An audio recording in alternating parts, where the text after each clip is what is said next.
So Diane mentioned our book of the month, which is Thriving Through Uncertainty by Tama Keys. And in it she says, if you want to live a self-actualized life, you will face fear. That doesn't sound like much fun, does it? Having to face fear. But if you stop and think about it, no matter what our age or our status, we're always growing. We're always growing. We're always evolving. Until we leave this plane of existence, we're growing, changing. And now we're not talking about fear that I call a guidance fear. You know, that fear that tells you that, you really should run from that saber-toothed tiger. It's a real tiger, right? And you should really run. That kind of fear. We're not talking about that. We're talking about that fear that is resistance. That fear that we're going to lose something and it's totally irreplaceable. That fear of running away.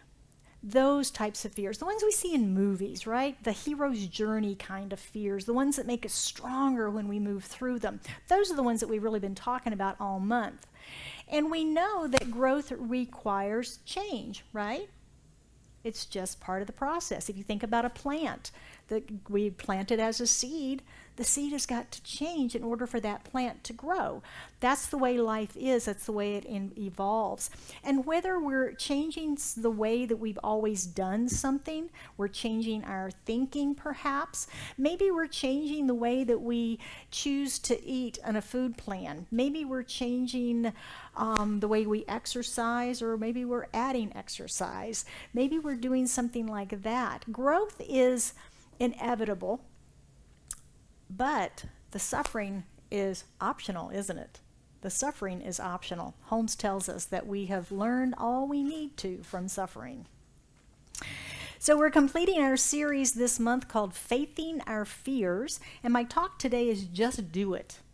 Now, of course, we are borrowing this from Nike Sports, and their marketing encourages athletes to go for it. Take that first step, stick with it, focus, and of course wear those Nike shoes, right, while you're doing it. And it actually has a similar meaning for us today. We're going to be looking at this idea of just do it in facing our fears. Have you ever felt like you have done the same prayer over and over and over and over? And nothing's changed? Day after day, week after week, month, maybe even year after year, and that piece of life hasn't shifted, changed, or moved for you? Have you ever felt that way? Well, generally speaking, it kind of boils down to one or two things, maybe both sometimes. And the first one is we have a blind spot. We have a blind spot in our beliefs that we're not seeing. We may be saying that we want to manifest abundance, but we're pushing it away. We're not conscious of the things that we do that push it away. We have cliches or colloquial phrases, if you will, that we say, oh, it's just the way things are. It's always something. Things like that really negate our positive and optimistic thinking and creation. And we don't realize it. There's a story about a gentleman who always said, gosh, what a pain in the neck, what a pain in the neck, what a pain in the neck. He ended up with neck trouble, right? He manifested that neck trouble because the universe is always listening. I used to say, well, what a pain in the backside, but I stopped saying that. Tell you what, after I heard that story. But that's the first thing, is we've got that blind spot we're not seeing. The second is that we are unwilling to take the action that we're guided to take. We may believe that it's too scary of an action. We may believe there's a consequence that's going to happen within that action and we're not willing to take. We may believe something else, but usually it comes down to those two things. Either we've got that blind spot we're not aware of and we're clouding our manifestation through that, or we have this unwillingness to move forward. Yeah, I keep hearing Spirit talk to me, but I'm just not going to do that. That's too scary. That's too scary. Let's say that we're facing a health challenge and the doctor says, get off the coffee. You can no longer have coffee. What? How am I going to wake up in the morning if I can't have my coffee? How am I going to get through the afternoon if I can't have my coffee? You cannot possibly make me go off of coffee. I can't do that. How will I get through the day? Now, this probably sounds like a silly example, right? But we've got a resistance there. We have a resistance there. And these are some of the blind spots we don't realize that we have. If you have a desire for greater financial abundance and flow in your life, again, are you pushing it away with the other hand? I'm going to tell a story on myself. Example from my life just this week. Thank you, Spirit, right? The Spirit always gives me stories to tell you, and this one was kind of funny. I'm driving home from work. I pull up to the stoplight, and I glance over, and there's a beautiful Bentley, brand new, sitting there next to me. And I just happened to catch my reaction, a figurative eye roll. An eye roll, right? And I had to laugh out loud at myself because I'm in the process of manifesting a car. I've decided I want to get a new car. And I've been calling this in for about a month or so now. And I caught myself kicking that desire right to the curb. Right? I want it. How did they get that? It was totally unconscious, but I was fortunate enough in that moment to catch myself. Now, I'm not calling in a Bentley. I would accept it, but I'm not calling in a Bentley necessarily. But it was fascinating to me to recognize the blind spot that I didn't even know I had. And that's how subtle it can be for us. Because in that moment, the energy that I sent out to the universe was, no car for me. That simple, that quick. It's so easy to unconsciously sabotage what we consciously desire. So easy. And that's why it's important that we stay present and aware of what we're thinking throughout the day, particularly in the areas that we're trying to create something or call something new into our lives. In the October issue of the Science of Mind magazine, I don't know if you're subscribing to Science of Mind magazine. I've been a subscriber for over 20 years, and I have to tell you, this current evolution of the magazine is probably its best. It really is. They've I don't know, upped their game or what they've done, but the writers are fabulous. The stories, the content, the way that they're marrying it up to the annual themes and things. It's really empowering magazine right now. If you're a subscriber to that, you can go online and get the online subscription, or you can order a paper copy and you get both. So anyway, in the October issue that just came out, two of my favorite authors in there, Mark Waldman and Andrew Newberg. They're scientists. So it's really fascinating how they bring spirituality and the brain together. And they write about the 17 ways to optimize your brain. Sound good? I'm not going to give you all 17 of them today. You got to get the magazine. But anyway, this is an update from their 2009 book you may have heard of, How God Changes Your Brain. If you may have heard of that. They say the number one way to optimize your brain today is awareness. Without awareness, you wouldn't be able to recognize what you are unconsciously thinking and feeling. And that's what happened to me in the car, right?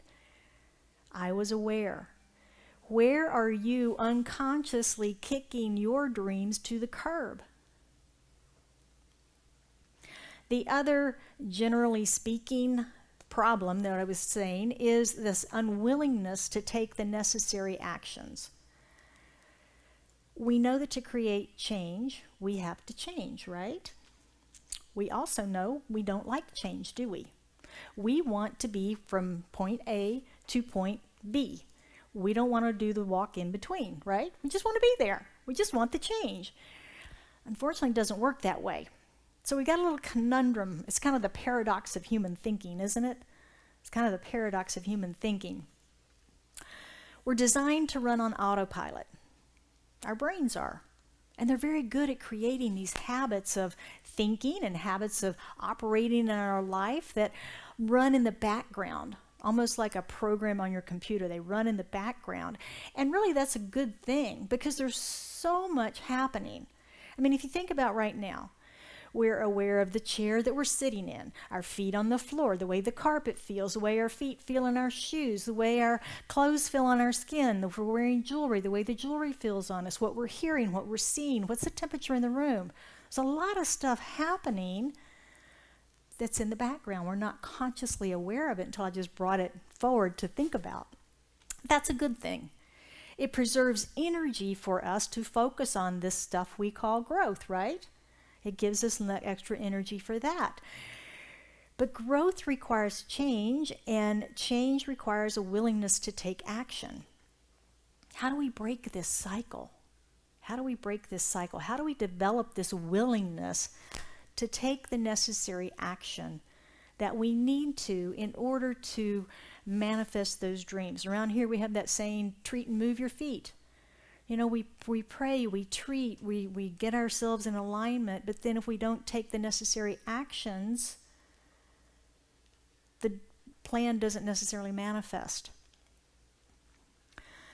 In our book of the month again, Tama suggests that we find our own pace for growth and change. We're individualized expressions of God, unique. And a one-size-fits-all doesn't necessarily work for all of us, right? And so she's suggesting that we get to do life on our own terms. We're individuals. We get to do it the way we want to. So I'm going to invite you to look at your life and your creating of your dreams. And if you're not getting the results that your soul is craving, maybe it's time to look at some different actions. Tama suggests that we face the uncomfortable things we need to face. She doesn't say ignore them. She doesn't say deny them. She says we need to face them, but face them with kindness for yourself and a love that doesn't quit. Kindness for yourself and a love that doesn't quit. She suggests this path is more like a marathon than a sprint. Now, I happen to have 4 friends that are Ironmen, Ironwomen triathletes, and I'm amazed when I talk to them and hear this training schedule that they keep and the way they have to eat and what they do to their bodies. And it's the training and the event itself. If you're not familiar with this one-day race, a triathlon, it's a 2.4-mile swim followed by a 112-mile bike ride, followed by a 26.22-mile marathon run, back to back. They literally get out of the water, taking off their wetsuits as they run to their bicycles and jump on those and ride their bike 112 miles. They get off of the bike and then they immediately put on their running shoes and run for 22 miles. One of my friends did 2 back-to-back one day to raise money for charity. They bet on everything. What time it would be for each one of the legs of each race, if he would finish the races, what he would eat, how much. It was crazy, but it was for charity. So grueling, to say the least. John Collins is the father of the Ironman, Ironwoman event, and he said the pain is temporary.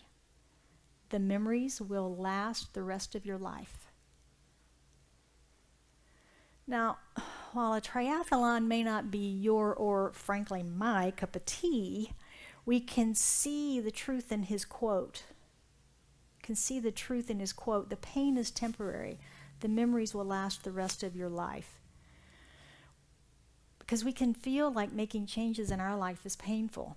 If you've ever tried to make changes, important changes in your life, it can feel painful going through that, changing that habit and trying to start a new positive habit, changing our thinking, to stop thinking negative thoughts, to always think in the affirmative, to change anything and do it differently than the way we've always done it can be a challenge. Can be a challenge. And I'm not discounting that. I recognize it. I've done it. I've done the work. And it's not something that we step into lightly. It takes willpower. It takes focus. And it takes discipline, doesn't it, to make a change. But once we make the change and we cement that into our lives, we are forever transformed. And I know a lot of us in this room have been transformed through this teaching of the science of mind. I know I have. I've transformed many areas of my life in practicing this teaching. And that's what we do. Our mission here is to provide spiritual tools for personal and global transformation. So that when we can do that within our own lives, then we become examples in the world of this teaching. We walk that talk, so to speak. And people begin to notice, our friends, our family. And it's like, okay, I don't know what you're doing, but I want some of that, right? I don't know what you're doing. I see the transformation in you. And that's what this teaching is about. That's what this center is about. Now, Tama's idea of self-love and kindness, I think, is a way that we can move through the journey of change. And a lot of what we hear and learn in some of the self-help industry and coaching and stuff comes out as that one-size-fits-all. It comes out as the hard-hitting sort of just do it Nike thing, the push, the don't be a wimp, the keep going, the you can do this. And to me, that's sort of enhancing that inner critic a little bit, isn't it? Anybody have an inner critic besides me? Yeah. Kind of enhances that. Play through the pain. Science of mind, we say that's not necessary. Yay, right? We don't have to do it that way. Beginning a spiritual journey is a chance to be an adventure. In fact, Ernest Holmes said that. He said, to overcome fear is the greatest adventure of the mind of humankind. To overcome fear. Now, if anybody has overcome a fear, you know that. You know that it's a great adventure because it's really not against anything outside of ourselves, is it? When we're facing a fear, it's about what's going on in here, isn't it? It is an adventure in the mind, and it's empowering. And that sounds a lot better than beating ourselves up every day. Now, Tama suggests that as she steps forward on a spiritual journey, that she does so as spiritual warrior, but also as a whimpering child. And if you think about that, we may enter this idea of, yes, I'm going to do this, I'm going to move forward and change my life. But there is a part of us that is that childlike, ooh, this sounds scary, I'm not sure I'm going to like it, right? There is that part of us. So I appreciated what she says in that. And she says that she makes nurturing deals with herself to use this idea of loving kindness. And she shares a story when she was on a subway in New York and the train was crowded and the air conditioning went out. And she says, I am a bit of a control freak. And she said, I'm also a bit claustrophobic. And so as the air conditioning went out and it got hotter and it got sticky and it got smelly and it got uncomfortable, my voice started screaming, it's time for me to take control of the situation. Why isn't somebody stopping this train? Let me out of this train. I'm just going to get out and walk in the tunnels and go back home. What is wrong with everyone? The panic. You can almost feel the panic coming up, right? And so she made a deal with herself, a loving deal. She said, can we hold on just until the next stop? Can we hold on just till the next stop? And then we can get off and we can take a cab and go home. And there was a little mantra that she continued. And she got to the next stop and she checked in and she said, are we okay? Are we okay? Yeah, we're okay. Let's go in one more stop. We'll go one more stop. And this continued until she got all the way home to her stop, where she got off and immediately celebrated in great joy, fresh air and coolness being outside of the train. But this is an example of the process that we can use with ourselves, making small deals with ourselves, maybe, instead of the, you didn't do all of your spiritual practices today, you didn't do all of your workout today, you ate a piece of candy today, you had a cup of coffee today, right? You know, we have a tendency to do that part as opposed to, wow, you really did a great job today only having 1 cup of coffee, right? Making nurturing deals, self-love, gentle, loving, nurturing, negotiating. That's what she's suggesting that we try instead of this drill sergeant that am I the only one? I mean, does anybody else have that? Yeah. You know, we think that's how we have to change and how we have to get life done. And it's just not. There's another way. And I really appreciate what she's saying. So decide what your joy is. Decide what your joy is. Create more love and peace in your life and just do it. But do it gently. And wear those nice, soft Nike tennis shoes. So begin today and be kind, nurturing, and loving of yourself. That's what makes the spiritual journey pleasant. Just love yourself along the way. So we're going to wrap up our series, our monthly series, into September. Hard to believe we're here already. And don't forget to sign up for the Mindful Monday. I did get a couple of bounces and emails last week, so if you didn't get last week's email, send me an email so I'll make sure I capture your email correctly, and we'll make sure you get that out this week. All right, spiritual practice. Number 1, stay aware. Stay aware. Don't push your good away. Remember Waldman and Newberg, their number 1 way to optimize our brain is awareness. They give us a practice, which I'm going to share. Learn how to enter brief, deliberate moments of mindfulness throughout the day. Spend 60 seconds, 1 minute, to become aware of rather than thinking about the thoughts, feelings, and sensations that are consciously floating in and out of your consciousness. Well, I tried it this week to see if it works, okay? And it does, it's great. It was a wonderful experience. I did have to set my alarm to remind me to do it, so there's a key, right? And then I would set my timer to have 1 minute so I knew exactly to have my 60 seconds in it. But it was so wonderful to have that moment of just stepping back. And the first thing I noticed was, where's my body? You know, are my shoulders up here? Am I tense? Am I relaxed? Am I holding stress someplace? And then it was, what am I thinking about? What's going on around me? And it was just a wonderful respite, if you will, to center myself, bring myself back into the moment, and then return into the activities of the day refreshed. I call it my present pause, my present pause. Number 2 is be willing. Remember, that was one of the things in our blockage to manifestation, was our unwillingness to take the necessary action. So be willing to take the necessary action to manifest our desires, and use this nurturing process, loving kindness and self-love. And go at a slower pace, go at your own pace. Just because somebody transformed their lives overnight doesn't mean that that's the way we all do it. Sometimes it takes time.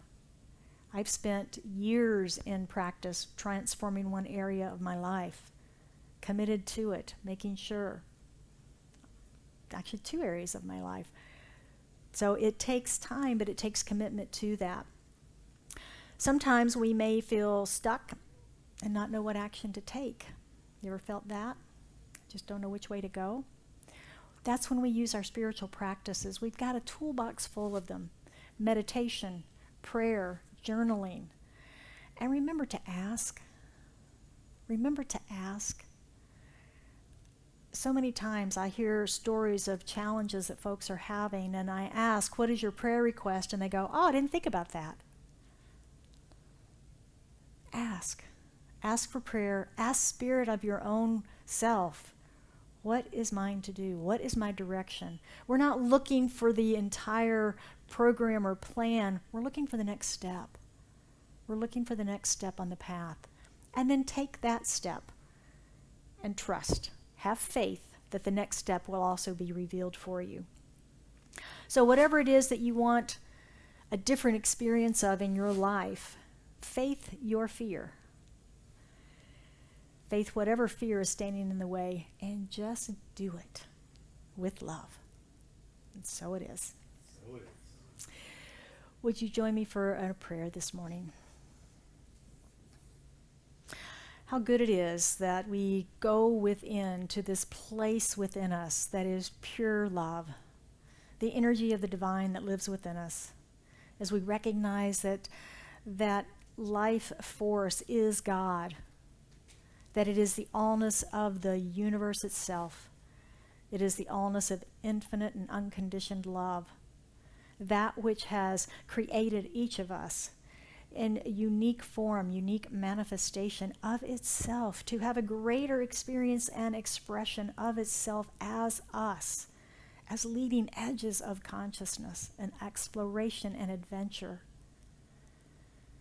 And I know that we are all unified in this universal wholeness that is this thing called life. And so today I speak my word for and about each of us gathered here and online, knowing, claiming, and accepting the revelation in our lives of whatever blind spots we may have, that we allow those to be revealed and healed so that we can eliminate them and move forward in receiving that which it is that our soul's desire is requesting. And I know too that we are willing and courageous to receive the guidance and to take action, to take that next step, recognizing that the stepping stone on the path before us is illuminated brightly. It's easy to find, and it's wide, and it's easy to step upon as we move forward in our lives to the greater expression of our yet to be, the magnificence of spirit that we are. And so it is with a grateful heart that I accept and receive this prayer, acknowledging that it is done. The word spoken is the word made manifest as I release it into the law, into the action of mine, knowing that it is done. And we affirm this together by saying, and so it is.